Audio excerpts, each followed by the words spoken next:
Episode 3 dimulai dengan Yorum yang sibuk membersihkan rumah barunya. Ia juga membeli beberapa perabotan dan tentunya ia juga harus berhemat untuk hidupnya. Selesai dengan rumahnya, Yorum pergi ke toko untuk membeli sebuah baterai. Di perjalanan, ia melihat seorang nenek yang berusaha membawa putranya yang mabuk untuk pulang. Tanpa pikir panjang, Yorum membantu nenek itu sampai ke rumah. Sebagai ucapan terima kasih, nenek itu memberikan beberapa permen untuknya. Yorum yang telah sampai di rumah dikejutkan oleh beberapa anak kecil yang mengganggunya dengan pistol air. Ia mengusir anak-anak itu dan saat itulah ia menyadari bahwa pipa air di dapurnya telah rusak. Ia meminta pada Sungmin untuk memperbaikinya, tapi pria itu tak peduli dan malah menyuruh Yorum untuk segera pindah.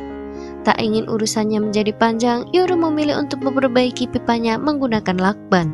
Sungmin menemui Kim Bom lalu membayar siswa itu untuk mengganggu Yorum. Sungmin juga datang ke kedai Changsu meminta pasutri itu untuk mengganggu Yorum. Yorum tiba di perpustakaan. Melihat Daebom sedang memperbaiki buku yang rusak, ia menawarkan diri untuk membantunya. Yorum terkejut saat buku yang ia letakkan di atas meja tiba-tiba basah. Jiyoung yang melihat itu langsung memarahinya, membuat Yorum segera meminta maaf.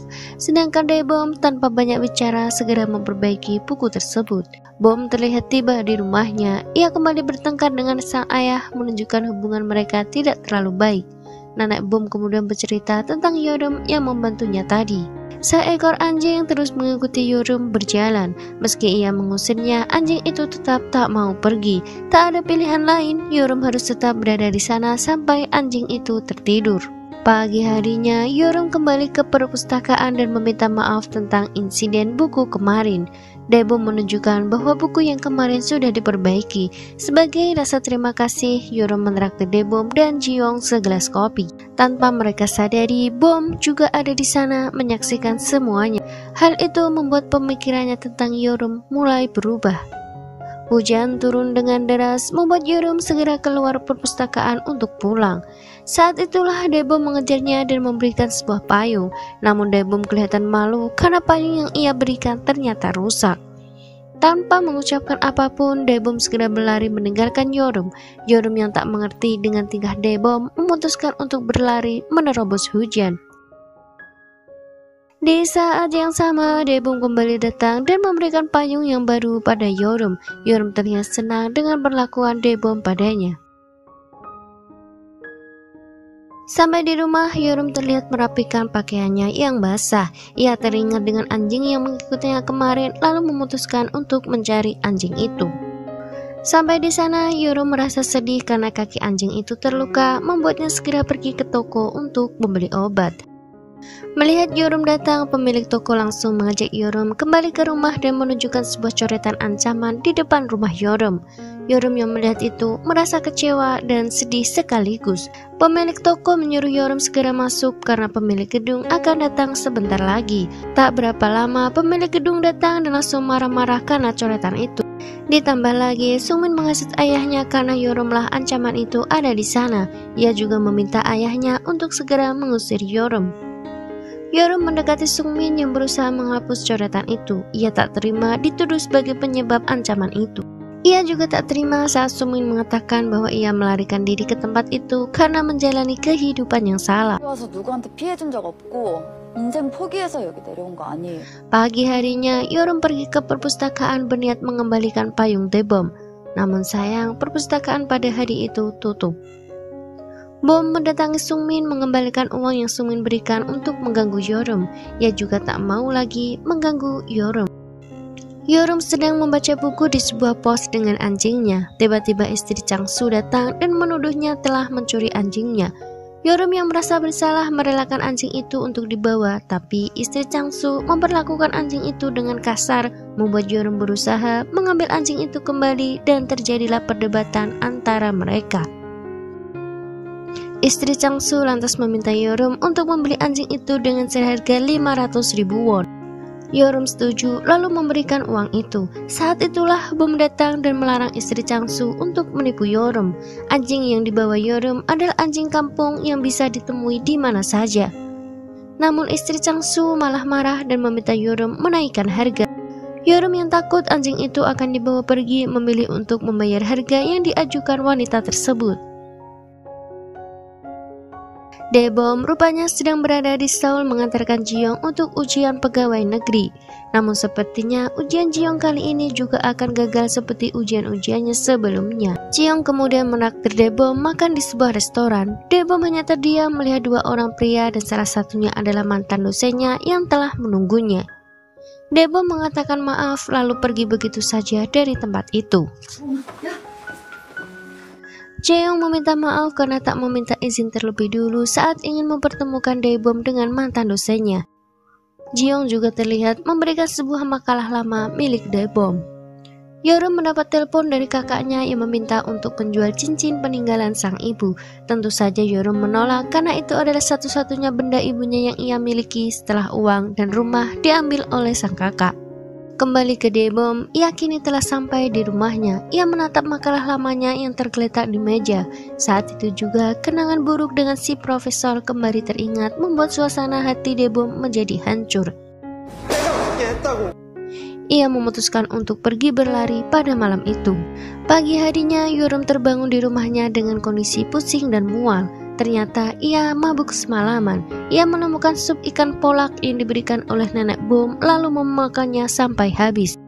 Ia kemudian menemukan sebuah struk penarikan uang hingga sisa saldo miliknya habis. Ia sama sekali tak mengingat saat ia menarik uang itu. Ia bahkan tak tahu di mana uang itu berada sekarang. Yeoreum berlari ke arah toko di mana di sana ada mesin ATM yang biasa ia gunakan. Pemilik toko itu menceritakan bahwa Yeoreum memang menarik uang di sana. Namun saat Yeoreum akan pergi, ia menjatuhkan beberapa uangnya. Pemilik toko kemudian memasukkan uang milik Yeoreum ke dalam kantong plastik agar tidak jatuh lagi. Setelah itu Yeoreum pergi dan pemilik toko tak tahu di mana Yeoreum meletakkan uangnya. Pemilik toko kemudian mengusulkan Yeoreum untuk pergi ke bank karena semalam Yeoreum marah-marah hanya bisa mengambil uang 400 won di ATM miliknya. Bisa jadi ia pergi ke bank setelahnya lalu menjatuhkan uangnya di sana. Yeoreum bergegas pergi ke bank bertanya pada Tyler mungkin tahu keberadaan uangnya. Ia bahkan memeriksa rekaman CCTV yang juga merupakan milik teman Sungmin.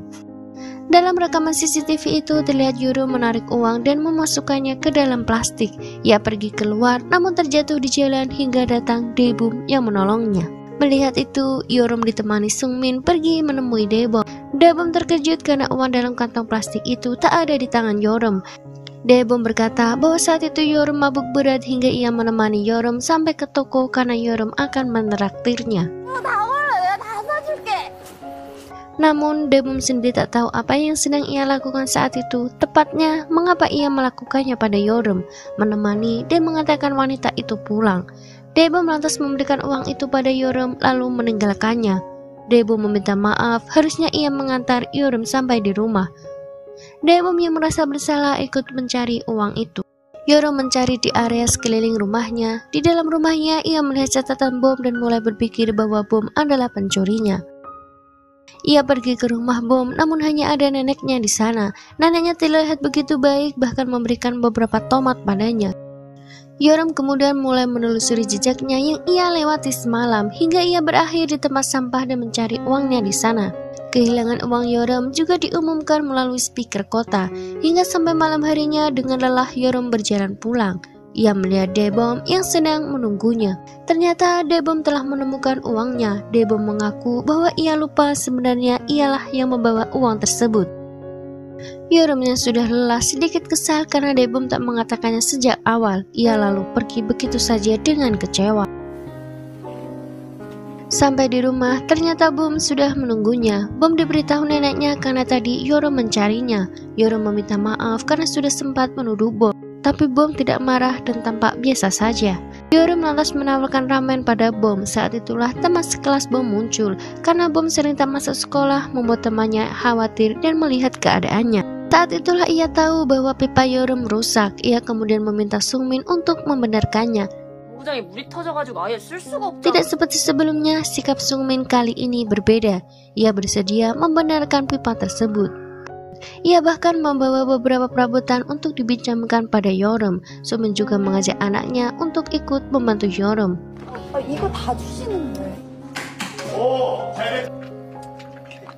Selesai menata perabotan, Yeoreum ingin memberikan upah pada Sungmin karena telah menolongnya, tapi Sungmin menolak. Ia kemudian berkata bahwa sebenarnya anaknya lah Bae-jun yang sudah menemukan uang Yeoreum. Saat Bae-jun mendengar pengumuman uang Yeoreum di speaker, ia lantas menemui Dae-bum dan memintanya untuk memberikan uang itu pada Yeoreum. Yeoreum yang mendengar itu merasa bersalah pada Dae-bum. Di sisi lain, ada seorang anak yang merupakan putra dari Changsu yang terlihat tak suka memperhatikan Yeoreum berteman dengan semua orang. Yeoreum dan Bum serta teman Bum terlihat makan mie dan bercanda bersama, sedangkan Dae-bum terlihat membakar makalah lamanya.